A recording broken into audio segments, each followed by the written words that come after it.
The door slams behind you and the night swallows the street. But inside the medieval tavern, the real danger begins.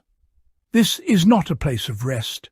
It is a pressure chamber of smoke, sweat, alcohol, and unspoken rules. Here's the paradox. Taverns were social lifelines, yet they killed more quietly than swords. Imagine stepping into a room lit by wavering firelight, where ale is safer than water, strangers share benches, and every glance can turn into a challenge. No clocks mark the hour, no police patrol the dark. Survival depends on reading the room, knowing when to drink, when to speak, and when to vanish. Violence erupts not from chaos, but from ritual, from honour bruised by words or dice. The mystery is how anyone walked out alive.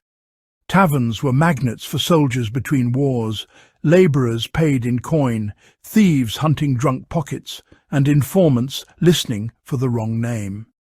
The danger was not constant, but it was always possible, humming beneath laughter. To survive a medieval tavern at night, you needed instincts sharper than steel and rules that were never written but always enforced. This is the forgotten battlefield of everyday life, where survival meant understanding people more than weapons. Taverns existed because medieval life demanded them. Homes were cold, cramped and dark, but taverns offered warmth, light and community. They were where news travelled faster than horses, where deals were sealed, and where loneliness drowned in drink. Yet this social glue carried risks shaped by the era itself. Ale flowed endlessly because fermentation killed bacteria, but intoxication blurred judgment. Food was heavy and salty, meant to fuel labourers, not refine manners. Seating was communal, erasing personal space and inviting conflict. Add language barriers, regional rivalries and simmering class tensions, and the tavern became a social powder keg. Here's the overlooked logic. Taverns were regulated spaces, not lawless pits. Owners were held responsible for violence, fined if fights spilled into the street. Closing bells rang early to limit chaos, and repeat troublemakers were banned. Even so, nights were dangerous because medieval justice was slow and personal. A wronged man sought immediate resolution. Survival meant blending in, respecting local customs and understanding that reputation mattered more than strength. Taverns mirrored medieval society itself, fragile, interconnected, and always one insult away from collapse. So how did people actually survive a night inside? First, they chose their drink carefully. Ale over wine meant slower intoxication. Next came positioning. You sat with your back to the wall, near light, away from the door where trouble entered. Conversation followed strict patterns. Boasting was risky, silence safer. Dice games were watched closely because cheating accusations led straight to fists or knives. Here's the clever part. Survival relied on alliances. Regulars protected regulars. Buying around was not generosity, it was insurance. Tavern keepers acted as informal referees, breaking tension with jokes or food before violence sparked. Weapons were often left at the door, but fists were just as deadly. Most fights ended quickly because escalation threatened everyone.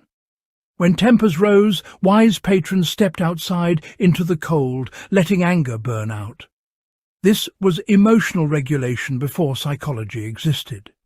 People learned to read body language, tone, and group mood with precision. These were survival skills sharpened nightly, proving that medieval people navigated danger not blindly, but with practiced social intelligence. Strip away the centuries, and the lessons remain unsettlingly familiar. Modern nightlife still rewards awareness, restraint, and reading the room. The medieval tavern teaches us about crowd dynamics, risk management, and social survival without technology. No cameras, no emergency calls, no instant escape. People relied on human systems, mutual accountability, and situational awareness. The idea that safety comes from connection, not isolation, feels strikingly modern. Buying trust, respecting boundaries, knowing when to leave, these principles still apply in bars, cities, and online spaces. Even the tavern's design mattered. Low ceilings trapped smoke, but also heat and light, keeping people together and visible. Music softened tension. Food slowed drinking. These were primitive but effective controls. Over time, formal policing replaced informal regulation, and taverns lost their role as controlled social pressure valves. Yet, we've forgotten how much safety once depended on personal responsibility and communal norms. In a world increasingly mediated by screens, the tavern reminds us that survival often comes down to attention, empathy, and knowing when silence is the smartest move. By dawn, the tavern empties, leaving behind spilled ale, broken promises, and those who made it through another night. Surviving a medieval tavern was not about strength or bravery, but judgment. Knowing yourself, knowing others, and knowing when the night had turned against you. These places were dangerous because they were honest. They stripped people down to impulse and emotion, forcing quick decisions with real consequences. That's why they matter. They reveal a world where survival was learned socially, not taught formally. Today, we've traded those instincts for systems that promise safety, yet anxiety persists. Perhaps something was lost when risk became abstract. The medieval tavern teaches that danger can be managed, not eliminated, and that awareness is a skill worth practicing. If this journey into forgotten survival spaces changed how you see the past, consider carrying these lessons forward. Share the story, keep learning, and remember that history's most dangerous rooms often teach the most valuable truths.